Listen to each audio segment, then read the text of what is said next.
kepengin mrawoso kelawan kadangku Larasati. Kleru pandakwamu. Tenane aku teteluk lawan pawongan sing gumretak. Ana alas iki mau. Kowe kandha kepengin tetulung kelawan kadangku Larasati. Sedulur, ora ana tinane maling kuwi ngaku. Yen maling aku kebak pakunjaran. Bola balik pindak, aku tumindak Sanjono. Yo, Mongko keliru. Aku ora bakal tumindak sawiyah-wiyah. Nanging kaporo aku tetulung lawan bocah wadon. ngertene lho. Aku ngerti kuwi ora nyilih mripate liyan. Nanging kaporo aku ngerti dhewe saka mripatku. Mula yen kowe kepengin mrawoso kelawan sedulurku Larasati, aja selak batinmu kowe. Bola balik pindak aku. Yen to aku tumindak sing ora boleh lawan sedulurku. Aku banjur kondo kepiye? Aku wis kondo apa anane sedulure? Aku ora percaya. Aku ora percaya yen kowe kepengin tetulung kelawan sedulurku. Mula kanthi kuwi, ayo pepitungan kelawan aku. Dadi ngono. Yen kowe mojok kelan aku mongko aku tindak sendiri. Aku sabila marang awakku.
Larasati.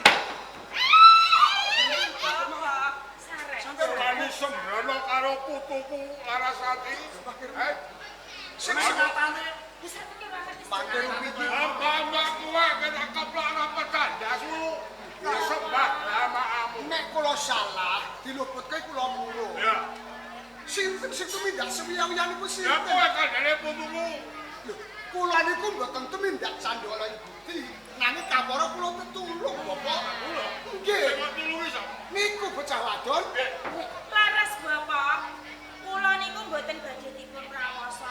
Nanging kapara kula malah ajeng ditulungi. Coba dilaleni. iki piye to? Sampe isih sampe kok. Dilaleni. Dhewe. Wow, kula niku ajeng dimangsa kalih macan. Lho rahayune kok enten pawongan iki sing tetulung kalih kula. Jadi aku tetulung. Iya, sampe sing tetulung. Kowe sing tetulung. Iki kowe ora di rodo panpeksa. Mboten. Nggih. Salah. Sampe yo. Kowe salah kowe. Kula luput, Bapak. Lula dhewe ditulungi nom-noman. Ora nom-noman iki adhi wis mati dikao macan. Baru Mas kula pawongan niku ajeng prawoso sak dilarasake. Ayo dewe kula. Nggih.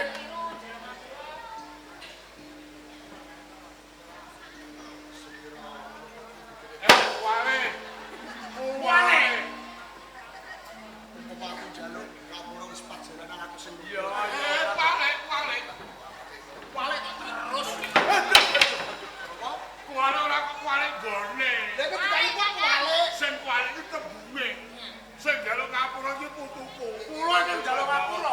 Tiru ki sampe aku kok. Sedulur, sing gedhe pangapuramu mergo kabeh mau aku ora mangerteni yen nyatane kowe sing tetulung kelawan sedulurku Larasati.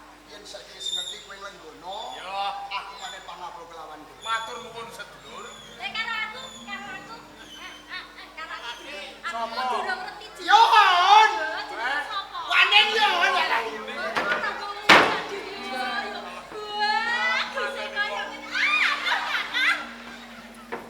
Dadi wong wadon iki seorang gendak. Kok ya ora dadi dilarang ngono lho kok. Alah, gawe sithik wae lho, Ya Kakang. wis sithik. Iki bocah wedok kok kaya kletek gendek iki sapa? Iki adik kula. Bocah kon jei. Giling. Mas aku ponakne Lasidi jei. Lho sampean kok apal to, Apa Bapak? lah wong dulurku lanang ya wis kapundhut. Sinten niku, Bapak? Kundeng. Kundeng. Kundeng jei kapundhut. Lho niku sedulur jenengan. Iya. Niki jenenge Nararia Waninggo. Sapa nek jenengmu? Nararia Waningrum. Jenenge wong telung RT. Nararia Waningyo. Anjing. Telung RT dipek dhewe. Kula iki calon putune sampean lho. Kula maiso cempo. Sapa nek? Kula maiso cempo. Omamun. Kena alas. Pripun to, Bapak? Omahe pengalas lho iki anake celek.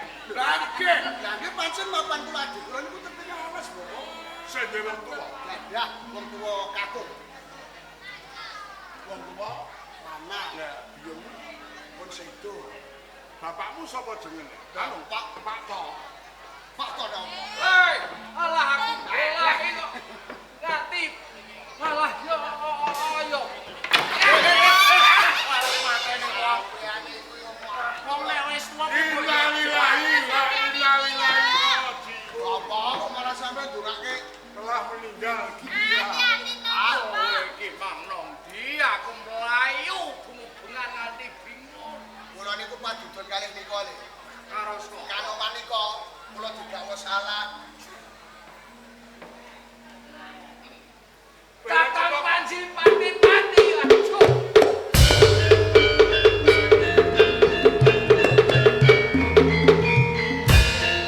Iki anak. Nggih.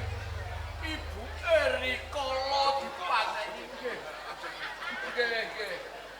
Nggih niki Iki bapakmu. nggih bapak maiso wong Dadi aku. ngene priyane? Kalas nggih. sinten to, Bapak? Iki melese bapak pamanmu dhewe. Niki paman kula piyambak. Waduh.